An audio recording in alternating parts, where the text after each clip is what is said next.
네, 안녕하세요. 샤스퍼입니다. 오늘 만나볼 자동차는 쉐보레에서 나온 신형 콜로라도입니다. 콜로라도가 신형으로 나오면서 많은 부분이 바뀌었어요. 파워트레인도 바뀌고 외관도 싹 바꾸고 실내도 싹 바꿨는데 더불어서 가격도 무려 3천만원 가량이 올랐습니다. 그런데 이 쉐보레 콜로라도 이번에 우리나라에 들여온 물량은 무려 완판이 되었다고 해요. 과연 이 신형 콜로라도 어떤 매력이 있길래 완판까지 이어졌는지 저와 함께 살펴보시겠습니다.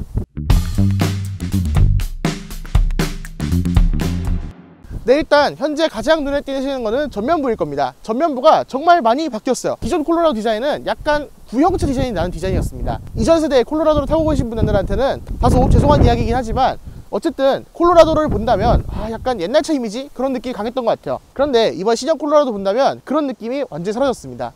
정말 쉐보레에서 최근에 밀고 있는 디자인들을 그대로 따르고 있는 것처럼 보여져요. 전면부 디자인을 보면 헤드램프도 현재 LED로 바뀌었고 각종 등화류, 안개등까지 LED로 바뀌었습니다. 물론 방향지시등은 전구인 건 살짝 아쉽긴 해요. 그렇지만 어쨌든 이 전면부 얼굴을 봤을 때는 전반적으로 쉐보레의 다른 SUV 라인업들과 세워놓더라도 위화감이 없는 그런 얼굴을 보여주고 있습니다. 기존 얼굴에 비해서는 확실하게 신형티가 정말 많이 나는 얼굴인 것 같아요. 그리고 이 전면부에서 보시면 이쪽으로 스키드 플레이트가 있고 이 아래쪽으로 하나가 더 덧대져 있는 것을 알 수 있어요. 그리고 이 아래쪽에는 겨링고리를 빨간색으로 칠해둬서 이런 부분도 조금 더 남성주의를 자극하도록 만들어진 것이 특징적인 부분인 것 같습니다. 네, 그리고 이게 옵션을 넣으면 만나보실 수 있는 20인치 휠인데요, 이 자동차가 워낙 크다 보니까 20인치를 끼워도 20인치처럼 보이지 않습니다. 한 18인치 정도? 그런 비율로 보여져요. 어쨌든 차급에 대비해서 굉장히 적절한 휠 인치가 끼워져 있다 생각이 들고요. 타이어는 순정 타이어가 MT 타이어입니다. 그래서 오프로드 쪽에 좀 더 초점을 맞춘 타이어라고 볼 수 있는데 MT 타이어라고 한다면 일반적으로 제가 생각했을 때는 온로드에서 성능이 좀 떨어지고 온로드에서 소음이 굉장히 심하다 이렇게 생각이 드는데 글쎄요, 저는 이 타이어가 결코 온로드에서 성능이 떨어진다 이런 생각은 안 들었습니다. 네, 그리고 모든 차량들이 이렇게 콜로라도는 사이드미러를 검정색으로 마감해 두고 있는데요, 이 사이드미러 자체는 굉장히 멋있고 예쁘잖아요. 지금 현재 모양을 보시면 굉장히 얇고, 그래서 일반적으로 이런 트럭들에는 좀 둔한 사이드미러가 들어가는데 이 차량은 좀 날렵하다 이런 느낌이 드는 사이드미러인데요, 놀랍게도 이거 수동 접이식입니다. 전동으로 접을 수 있는 기능이 아예 빠져 있어요. 아니, 아무리 미국 차라지만 이 정도 크기면 미국에서도 좀 접어지지 않나요? 아닌가? 제가 미국을 안 가봐서 모르겠는데 어쨌든 이거는 전동 접이식은 빠져있는 사이드미러가 들어가 있고, 결정적으로 이게 사이드미러 날렵하잖아요. 그래서 이쪽은 볼록 거울을 사용하다 보니까 사각지대가 많지 않습니다. 운전석 쪽은 이 사이드미러를 볼록 거울로 바꾸지 않으면 너무 불편하더라고요. 제가 지금까지 평면 사이드미러 경험이 없었던 게 아니라 시에라, 에스컬레이드, 또 XT4 이런 자동차를 시승하면서 여러 번 이 운전석 쪽에 평면 사이드 미러가 있는 것을 경험해 봤는데 이 자동차는 정말 숄더 체크를 하지 않으면 사각지대가 너무 많아서 우리나라에서 운전하기 좀 어렵겠다 이런 생각이 들어서 이 자동차만큼은 필히 운전석 쪽 거울은 볼록 거울로 바꾸시라 이렇게 말씀을 드리고 싶습니다. 자동차 측면부 앞쪽 도어에 이런 식으로 콜로라도 차명 레터링을 붙여놨습니다. 쉐보레 차들이 이런 식으로 많이 사용하는데 이 자동차 역시도 이렇게 붙어져 있고요.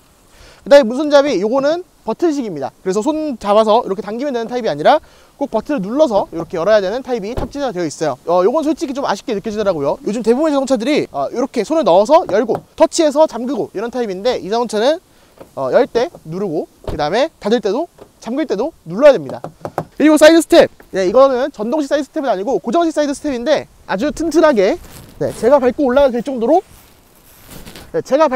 될 정도로 아주 튼튼한 사이드 스텝이 만들어져 있습니다. 단점이라고 한다면 이게 고정식 사이드 스텝이에요. 그렇다 보니까 오프로드를 많이 다니시는 분들 이게 조금 걸릴 수 있다고는 합니다. 그래서 선호하지 않으시는 분도 있다고 하는데, 사실 이 자동차 자체가 사이드 스텝이 없다고 해서 타고 내리기 정말 높아서 불편하고 이런 정도의 스텝은 아니란 말이에요. 그래서 사이드 스텝은 있으면 좋지만 그렇다고 오프로드 다니실 때 불편하신 분들이라면 빼는 것도 괜찮은 옵션이 아닌가 이런 생각이 들긴 합니다. 네, 콜로라도 후면부를 보시면 콜로라도 후면부 역시 쉐보레가 픽업 트럭 디자인 하나만큼은 정말 멋있게 하는 것 같아요.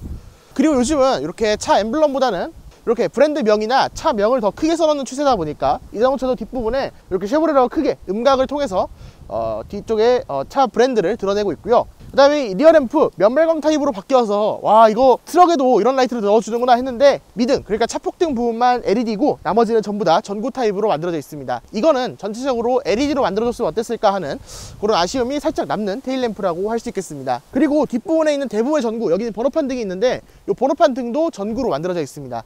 그래서 아마 LED로 시공하시는 분들이 많을 것 같은데 이런 부분은 조금 아쉽게 느껴지는 부분이에요. 그리고 뒷부분에 이런 식으로 견인을 할 때 일반적으로 뒷부분에 트레일러를 연결하게 되면 브레이크 등 그리고 브레이크 이런 것들을 위한 배선들이 필요합니다. 그런 배선 작업들을 별도로 할 필요가 없게 이렇게 외부로 소켓이 나와 있는 것이 좀 특징적인 부분이라고 할 수 있고요. 그 다음에 이렇게 견인고리도 있습니다. 여기다 견인고리를 꽂고 이제 차를 견인하시면 되는 거죠. 그래서 견인이 필요한 활동을 즐기시는 분들이라면 조금 더 편하게 그런 레저 활동을 즐기실 수 있지 않을까 이런 생각을 해보게 됩니다. 네, 이 뒷부분에서 가장 중요한 부분은 이 화물칸이잖아요. 화물칸 한번 열어보면요, 네, 이런 식으로 굉장히 부드럽게 내려오는 걸 볼 수 있어요. 네, 이런 식으로 굉장히 부드럽게 내려오는 것을 볼 수 있습니다.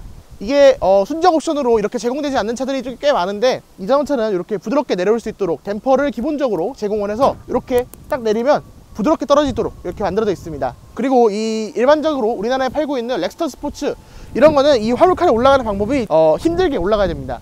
그런데 이 자동차는 굉장히 영리하게 이렇게 범퍼 끝단에 이렇게 스텝을 만들어 뒀습니다. 그리고 여기 화물칸 끝쪽으로 손잡이도 있어요. 손을 넣을 수 있도록 손잡이도 마련이 되어 있습니다. 그래서 여기를 통해서 이렇게 밟고 올라가게 되면, 네, 이렇게 화물칸으로 굉장히 편하게 올라올 수 있습니다. 그리고 안쪽에 마감들이 굉장히 튼튼하게 되어 있습니다.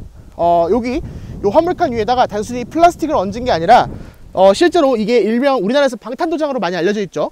그런 도장으로 안쪽을 꼼꼼하게 마감을 해놔서 거친 짐을 싣거나 아니면 아무 짐이나 막 넣는 경우에도 이 적재함 안에서 감당할 수 있도록 그렇게 만들어진 것이 특징적인 부분입니다. 다들 아시죠? 픽업트럭 이렇게 짐칸에 앉아서 산 딱 바라보면서, 네, 이렇게 레저를 즐길 수 있는 것도 픽업트럭의 장점인데, 그런 부분도 잘 할 수 있도록 되어 있고요. 그 다음에 이 자동차는 요 테일게이트 쪽에 좀 특별한 기능이 또 있습니다. 네, 이렇게 별도의 수납 공간을 두고 있다는 건데요, 이 수납 공간이 그렇게 깊지 않습니다. 미국에서는 총을 가지고 다닐 수가 있잖아요. 그래서 아마 미국에서는 여기다가 총을 넣고 다니고 뭐 이런 용도로 활용하지 않을까 싶기도 하고요.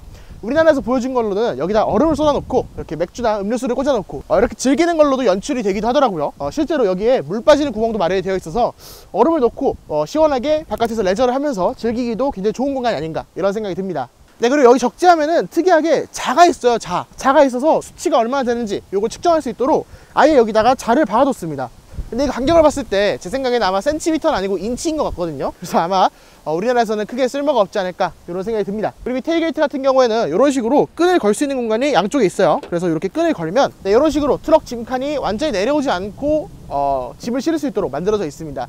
이런 거 어디다 쓰냐 라고 생각하시는 분들이 계실 수도 있는데, 오토바이를 싣거나 자전거를 실으시는 분들한테는 이렇게 되어서 뒤로 넘어가지 않도록 하는 게 굉장히 중요하게 또 여기시기도 한다고 하더라고요.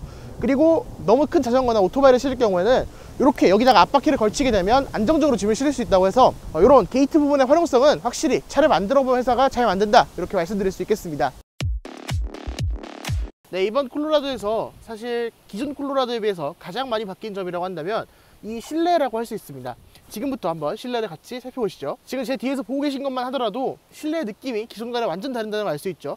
한번 자세하게 살펴보도록 하겠습니다. 네, 근데 일단 가장 먼저 눈에 띄는 부분은 이 매트입니다. 매트가 기본 매트가 웨더텍 매트, 그러니까 TPE 매트라고 부르죠. 그런 매트가 들어가 있어서 이런 지득을 밟고 타더라도 세척이 용이하도록 그렇게 만들어져 있습니다. 순정 매트가 이런 식으로 된 거를 보는 게 드문데, 이 자동차는 이렇게 처리가 되어 있습니다. 그리고 이쪽에는 이렇게 트레일러 브레이크가 마련되어 있어요. 그래서 트레일러를 견인하게 될 때 이렇게 트레일러 브레이크를 설정할 수 있도록 이렇게 만들어져 있습니다. 네, 일단 실내에 타보면 스티어링 디자인이 굉장히 새로워졌습니다. 기능은 사실 많지 않아요. 왼쪽에는 크루즈 컨트롤, 오른쪽에는 멀티미디어 조작하는 스위치가 있는데, 그렇죠, 이 디자인 자체가 굉장히 새롭고 그리고 멋있게 디자인되어 있는 것 같아서 스티어링 디자인은 굉장히 좀 좋게 느껴집니다. 그리고 방향지 시등 레버도 조금 더 세련된 모양으로 바뀌었고요. 일반적으로 칼럼식 레버를 적용하면 와이퍼가 이쪽으로 옮겨가는데, 이 차에 칼럼식 레버가 없음에도 불구하고 와이퍼 역시도 이 방향지 시등 스위치에 통합을 시켜줬습니다. 계기판은 이렇게 핸들에 있는 버튼을 눌러서 이렇게 간단하게 이렇게 그래픽들을 바꿀 수 있는데, 이 그래픽이 굉장히 선명하고 거기다가 굉장히 많은 정보를 보여주고 있어요. 여기서는 트립과 음악을 볼 수 있고, 여기서는 RPM을 좀 더 크게 볼 수 있고, 이렇게 가운데에 트립창을 띄울 수 있죠. 그리고 이렇게 바꾸면 오프로드 이렇게 바퀴를 돌리게 되면 스티어링 각도 올라가잖아요. 뭐 그런 것들도 볼 수 있고, 지금 차가 얼마나 기울어져 있는지, 또 앞뒤로는 피치는 어느 정도 있는지 이런 것도 볼 수 있습니다. 오프로드 다니실 때는 이걸 보고 다니시면 도움이 많이 될 것 같고요. 이렇게 ADAS 관련된 걸 볼 수 있고, 또 여기서는 이렇게 최소화시켜서 정말 속도만 보이도록 이렇게 만들 수도 있습니다. 그리고 순정 내비게이션은 만들어져 있지 않아요. 그래서 별도로 카플레이를 이용해서 이렇게 내비게이션을 사용하셔야 됩니다. 순정 내비가 마련되어 있지 않지만 무선 카플레이를 굉장히 적극적으로 지원하기 때문에 이 부분은 크게 걱정하지 않으셔도 될 것 같고, 이쪽에는 음악, 그리고 이렇게 카메라, 이런 바로가이 스위치들이 또 있습니다. 그리고 이 바로가이 스위치들은 이런 걸 이렇게 빼고 이걸 넣고 이런 식으로 자유자재로 활용할 수 있어서 꽤나 편리하게 본인이 원하시는 대로 설정하시면 될 것 같다 이런 생각이 듭니다. 그리고 이 자동차가 물리 버튼이 지금 보시면 꽤 많아 보이잖아요. 근데 물리 버튼이 막상 그렇게 많지 않습니다. 헤드램프도 여기서 조작하고, 파워 윈도우 잠금 요것도 여기서 조작하고요. 물리 버튼이 많긴 하지만 꽤 많은 부분을 또 소프트웨어적으로 활용하고 있습니다. 그래서 이런 식으로 제어 센터로 한 번 들어갈 수 있는 버튼 만들어 놓고 있고요. 그 다음에 이런 식으로 차량 상태를 보시면 굉장히 직관적으로 차량 상태에 대해서 설정할 수 있도록 되어 있습니다. 이런 식으로 에어필터 수명, 그리고 엔진오일 수명 얼마나 남았다, 네, 그리고 타이어 공기압, 그리고 여기서는 또 브레이크 패드 수명, 이런 것도 또 보여주고 있어요. 그렇기 때문에 이런 것들 굉장히 직관적으로 볼 수 있다는 장점이 있고요. 여기서는 또 기존에 보여주던 수치 그대로 또 보여주고 있습니다. 네. 이런 식으로 쉐보레가 이렇게 보여주는 정보가 굉장히 많은데 이런 식으로 보여지는 부분이 많은 부분은 제 개인적으로는 칭찬하는 부분이라고 생각합니다. 이 자동차는 또 오프로드 모드도 있어요. 이런 식으로 바하, 험지, 오버랜딩 이런 게 있어서 이런 식으로 보시면 좌표가 쭉 뜨잖아요. 좌표도 뜨고 고도 뜨고 이렇게 고도가 뜨죠. 그 다음에 방향, 현재 북쪽으로 향하고 있다, 이런 방향도 다 뜹니다. 그리고 험지 모드는 아까 전에 계기판에서 보셨다시피 피치, 그 다음에 롤, 이런 것도 어느 정도 되는지 이런 것도 볼 수 있고요. 타이어 공기압 굉장히 중요하잖아요. 타이어 공기압도 이렇게 네 바퀴 각각 보여주고 있는 것을 볼 수 있습니다. 그리고 이런 식으로 G포스 게이지도 있고요. 그 다음에 스티어링 각도, 여기서도 또 요 계기판을 활용하지 않는다면 요 센터 모니터로도 활용할 수 있도록 만들어져 있습니다. 그리고 여기 카메라 중에 가장 독특한 부분이 있어요. 하체 하단을 보여주는 카메라가 있습니다. 뒤쪽을 이렇게 볼 수 있고요. 또 앞쪽은 이렇게 볼 수 있습니다. 근데 이 앞쪽이 어떻게 흙이 튀다 보니까 많이 더러질 수밖에 없어요. 그런 것들을 위해서 이렇게 와셔액을 분사할 수 있도록 만들어져 있습니다.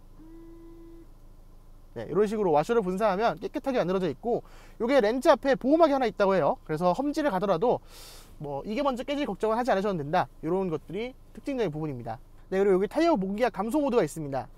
아시다시피 오프로드로 주행한다면 모래길, 이런 길을 갈 때는 타이어 공기압을 좀 줄여놓고 가야 되는데요. 그럴 때 이렇게 어느 정도로 줄일지 이렇게 설정을 해놓으면, 이렇게 시작을 하면, 이렇게 하면 이 타이어 공기압을 손수 뺀다면 이제 목표 공기압에 도달하면 이제 빵 이렇게 바깥에서 경적을 눌려서 이제 그만 빼, 이런 것들을 알려주는 시스템들이 탑재되어 있다고 합니다. 그 다음에 이 아래쪽으로도 이렇게 이 버튼을 누르면 네, 창문 4개가 모두 내려가는 그런 스위치들을 갖추고 있습니다. 대신 올리는 거는 이렇게 직접 올려야 됩니다. 그리고 ISG 스탑앤고를 껐다 켰다 할 수 있는 버튼이 있고요. 비상등 버튼 마련되어 있고, 차선 이탈 방지 장치도 이렇게 켤 수 있도록 마련되어 있습니다. 특이한 건 억스 단자를 켜고 끌 수 있는 게 여기 마련되어 있어요.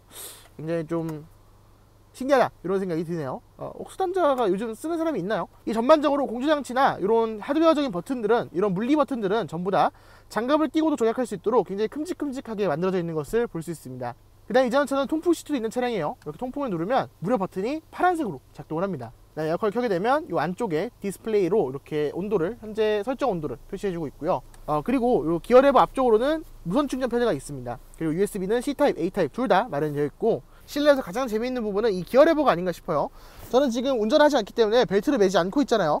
근데 만약에 지금 운전을 하고 싶어요. 네, 브레이크 밟고 기어를 바꿉니다. 네, 브레이크를 밟고 기어를 바꾸고, 네, 브레이크를 밟고 있는데도, 그리고 버튼도 눌렀어요. 근데 기어가 바뀌지 않습니다. 자, 이 상황에서 벨트를 한번 매보겠습니다. 벨트를 매면 변속이 또 됩니다. 야, 요런 기능들이 또 탑재가 되어 있어요. 요게 쉐보레에서 밀고 있는 버클2 드라이브라는 시스템인데, 운전자가 벨트를 매지 않으면 기어가 파킹 상태에서 빠지지 않도록 이렇게 만들어져 있습니다. 이게 굉장히 인상적이었던 거는, 요즘은 동승자도 안전벨트 센서가 있잖아요. 그래서 동승자가 벨트를 매지 않으면 이게 기어가 또 안 빠지더라고요. 그러니까 운전자랑 동승자 모두 벨트를 매야 이 기어가 파킹에서 풀리도록 이렇게 만들어져 있습니다. 그리고 이 왼쪽으로는 드라이브모드 다이얼이 있어요. 그래서 이런 식으로 오프로드, 일반, 또 견인, 험지 요 모드를 왔다 갔다 할 수 있고요. 그 다음에 요 안쪽의 버튼들은, 요거는 버튼입니다. 그래서 이런 식으로 눌러서 사륜 하이, 사륜 로우, 그 다음에 이륜 하이, 이렇게 4가지를 바꿀 수 있고요. 요 뒤에는 전자식 파킹 브레이크가 있는데 오토홀드는 없습니다. 오토홀드는 없어서 이렇게 전자식 파킹 브레이크만, 네, 오토홀드는 없고 이렇게 전자식 파킹 브레이크 스위치만 만들어져 있습니다. 네, 이 차는 전체적인 크기는 굉장히 큰 자동차이지만 뒷좌석 넓이는 그렇게 넓지가 않습니다. 일단 들어가는 폭도 굉장히 좁죠. 들어가서 앉으면 제 시트 포지션에 맞춰놨는데 생각보다 조금 좁아요. 시트 히트로 발은 들어가지만 이 레그룸 자체가 그렇게 널널한 편은 아닙니다. 이런 걸 미국에서는 크루캡이라고 부릅니다. 그러니까 일하는 직원들을 보통 크루라고 하잖아요.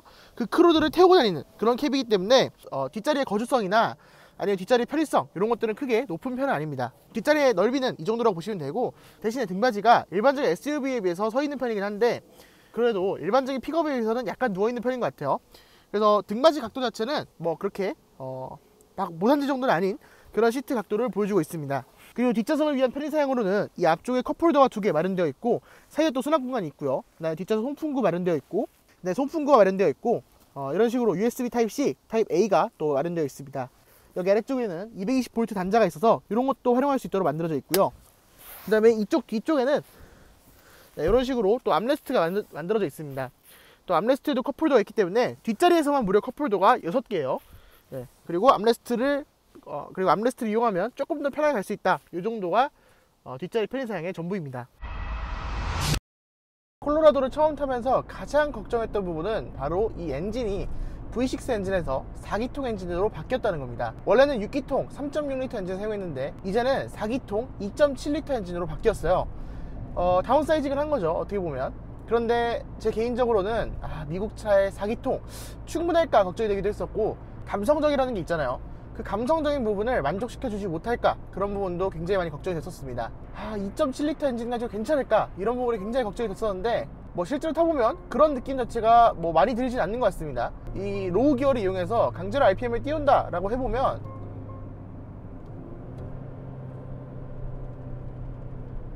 생각보다 회전 질감이 아주 나쁘지 않습니다. 그래서 처음에는 이 2.7L 엔진의 회전 질감 그리고 출력, 이런 부분에 대해서 많이 걱정을 했는데 출력이나 회전 질감 모든 부분에서 2.7L 엔진이 탑재된 거는 사실 불만족스러운 부분은 아닌 것 같습니다. 그런데 물론 6기통이었으면 좀 더 부드러웠겠다, 이런 생각은 항상 드는데 2.7L 엔진도 그렇게 무리한 다운사이징은 아니다, 이렇게 말씀드리고 싶습니다. 대신에 이 자동차의 느낌 자체가 휘발유 엔진 느낌보다는 약간 디젤 엔진 느낌이 좀 많이 납니다. 실제로 시동을 걸어놓고 바깥에서 소리를 들어보면 바깥에서 나는 소리도 디젤 같아요.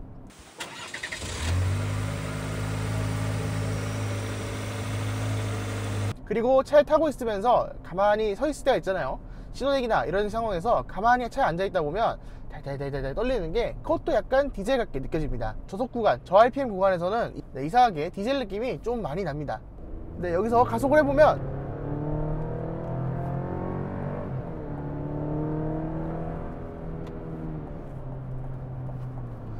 회전 질감이나 이런 부분 모두 나쁘지 않습니다. 이 엔진의 느낌에 대해서는 크게 불만은 없을 것 같아요. 요즘 일반적인 엔진이랑 크게 다르게 유독 소음이 심하다거나 유독 회전 질감이 안 좋거나 이런 부분이 없어서, 저는 개인적으로 이 정도면 이 차를 선택하시는 꽤 많은 분들이 만족하고 타실 만한 엔진 스펙과 느낌이 아닌가, 이런 생각이 듭니다. 그리고 현재 이 차량은 변속기는 8단 자동 변속기가 물려 있습니다. 이 8단 자동 변속기의 느낌 자체가 직결감이 꽤 괜찮습니다. 이 차를 타면서 변속기에 대한 불만은 크게 없더라고요. 이런 데서 이렇게 차를 돌려보더라도 램프 구간을 꽤 빠른 속도로 돌아나가더라도 이 자동차가 이 공차 중량이 생각이 되지 않을 만큼 정말 안정적으로 돌아나가는 것을 알 수 있습니다. 그러니까 전반적으로 이 트럭에 지금 짐을 싣지 않고 주행하는데도 불구하고 이 주행 성능을 굉장히 잘 챙겼다, 이런 생각이 드는 자동차입니다. 실제로 지금 고속도로로 올라와서 속도를 살짝 높여서 주행을 해보면 이 자동차의 크기와 무게와 그 다음에 뒤에 짐이 없는 상황, 이런 걸 고려한다면 잘 다듬어진 주행 안정성이 아닌가, 그렇게 느껴지는 주행 질감입니다. 이 차는 방금 보셨다시피 이런 긴급제동과 같은 기본적인 ADAS 시스템은 모두 갖추고 있습니다. 그런데 여전히 GM 하면 좀 아쉽게 느껴지는 부분이 있죠. 바로 핸들 조향 보조는 없습니다. GM에서 계속 핸들 조향 보조를 빼고 들여오고 있어요. 물론 이유가 납득하지 못할 만한 이유는 아니에요. GM에는 슈퍼크루즈라는 장치를 이용해서 핸들 중앙 유지를 하는데, 그 슈퍼크루즈 장치가 맵하고 묶여 있습니다. 그러니까 미국은 미국 지도를 기반으로 작동하기 때문에 그게 가능하고, 그런데 우리나라는 지도 반출을 해외로 허용하지 않기 때문에 우리나라에서는 이 GM의 슈퍼크루즈 장치를 사용할 수가 없습니다. 사실 요즘은 고속도로로 올라오면 크루즈 컨트롤 세팅해놓고 핸들 조향 보조 눌러놓고 그냥 손 얹고 이렇게 전방 주시하면서 가는 게 대부분의 고속도로 운전이잖아요. 요즘 자동차를 타시는 분들은 아마도 대부분 이렇게 운전하실 거라 생각하는데, 이 자동차는 그게 안 됩니다. 자, 지금 커브길이 나왔어요. 손을 떼면 차로에 붙습니다. 이렇게 차선을 붙어요. 지금 그냥 넘어가네. 이렇게 지금 커브길을 돌아가고 있는데 여기서 손을 떼면 이렇게 차로에 붙죠. 물론 차로 안쪽으로 차를 밀어 넣어주는 장치는 있습니다. 그런데 요즘 그 장치 가지고 만족할 수 없죠. 요즘은 차로 중앙을 유지해주고 가는 시스템이 탑재되어야 되는데 그 시스템이 없어요. 이 자동차도 7천만 원이 넘는 자동차예요. GM에서 파는 자동차들이 결코 저렴한 자동차가 아닙니다. 그런데도 불구하고 경쟁차 회사라면 4천만 원, 5천만 원 하는 차에 다 넣어주는 기능들을 지도가 안 된다는 이유만으로 넣어주지 않는다? 그거 만들어주는 게 그렇게 어렵나 싶기도 하고 조금 이해가 어렵긴 합니다. 사실 이 자동차의 적재 중량이나 이 자동차의 크기 이런 걸 감안해 봤을 때 짐이 없으면 사실 통통통 튀는 거는 당연하다고 생각이 되는 주행 질감인데, 저 혼자 타고 고속도로를 달려보더라도 통통 튀는 느낌이 거의 들지 않습니다. 물론 일부 요철 구간 그리고 노면이 약간 불안정한 구간에서는 뒤쪽 서스펜션이 눌려있지 않다 보니까 약간 통통 튀면서 좌우가 허둥지둥하는 모습을 많이 보여주긴 합니다만, 그런 게 아니라 그냥 일반적인 요철, 좌우 바퀴가 똑같이 넘는 요철이나 아니면 이렇게 쭉 달려가는 일반적인 상황에서 노면 바운싱 정도는 굉장히 잘 처리해주고 있다는 것이 느껴집니다. 사실 픽업 트럭을 구입하시는 분들 대부분의 수요층이 저는 레저 활동 쪽에 있다고 생각하거든요. 픽업 트럭을 정말 트럭처럼 타시는 분들은 제가 개인적으로 얼마 안 계실 것 같아요. 이 자동차는 특히 가격이 7천만 원이 넘어가다 보니까 이 자동차를 정말 업무용으로 편하게 사용하기에는 조금 무리가 있는 가격대라고 생각이 들거든요. 그래서 아마 많은 분들이 이 자동차를 레저용으로 사용하실 것 같은데, 이 콜로라도는 장거리를 주행하기에 굉장히 편안한 느낌입니다. 물론 어디까지나 제가 타본 픽업 트럭 중에 가장 편하다는 거지 일반적인 세단 이런 거에 비할 바는 안 되지만, 이 정도면 조금 승차감 안 좋은 SUV 그런 자동차들과 좀 비슷한 승차감을 보여주고 있습니다. 네, 그리고 효율성 얘기도 빼놓을 수 없는데요. 사실 요즘은 다운사이징 하는 목적이 대부분 효율성에 초점이 맞춰져 있잖아요. 이 자동차는 연비가 꽤 나쁘지 않은 편입니다. 이 자동차의 연비는 보통 고속도로 달리면 11 정도가 나오고요, 시내도로를 달리면 7에서 8 정도가 나옵니다. 제가 지금 리셋한 이후로 326km를 탔는데요, 평균 연비가 8.8km예요. 좋은 연비라고 할 수 없지만, 그렇다고 이 자동차의 공차 중량과 이것저것을 감안해 봤을 때 나쁜 연비라고도 할 수 없는 그런 수치가 계기판에 찍히고 있습니다.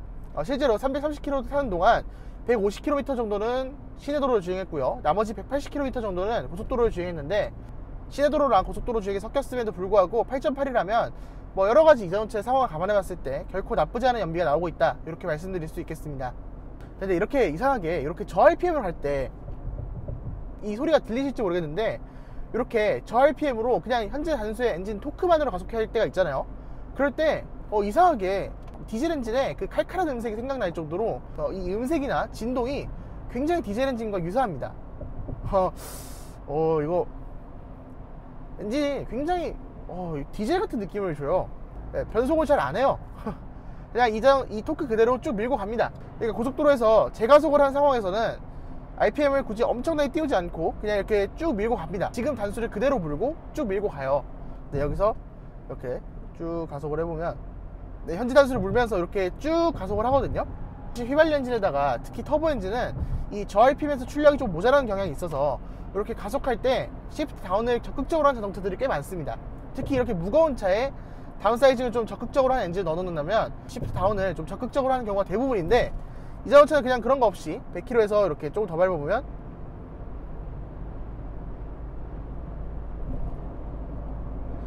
네, 그냥 요 토크 그대로, 현재 단수 그대로 이렇게 쭉 밀고 나갑니다. 이상하게 휘발유 엔진인데 여러모로 디젤 같은 느낌이 있는 것 같아요. 개인적으로 이렇게 조금씩 가속하는 상황에서는 단수를 막 낮춰가지고 이렇게 가속되는 것보다는 오히려 현재 토크를 그냥 그대로 밀고 이렇게 그냥 꾸준히 차를 뒤에서 밀어주는 걸 더 좋아하기 때문에 저는 개인적으로 굉장히 좋아하는 느낌이긴 합니다. 이 자동차 현재 4,800km를 뛴 시승차인데, 그렇다면 상태가 그렇게 나쁜 엔진은 아닐 거란 말이에요. 그런데 정차 시에 진동이 꽤 심합니다.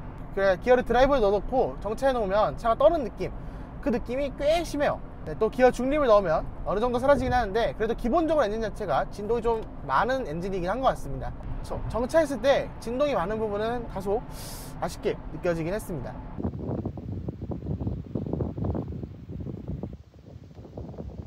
네, 지금까지 쉐보레 신형 콜로라도를 시승했습니다. 신형 콜로라도는 픽업 트럭인 걸 감안했을 때 주행 성능도 굉장히 괜찮았고요, 승차감도 굉장히 괜찮았고, 주행 안정성 같은 경우 일반적인 SUV와 비교가 될 정도로 굉장히 좋은 안정성을 보여줬는데요, 이 자동차 가지고 매력은 굉장히 명확하다고 느껴졌습니다.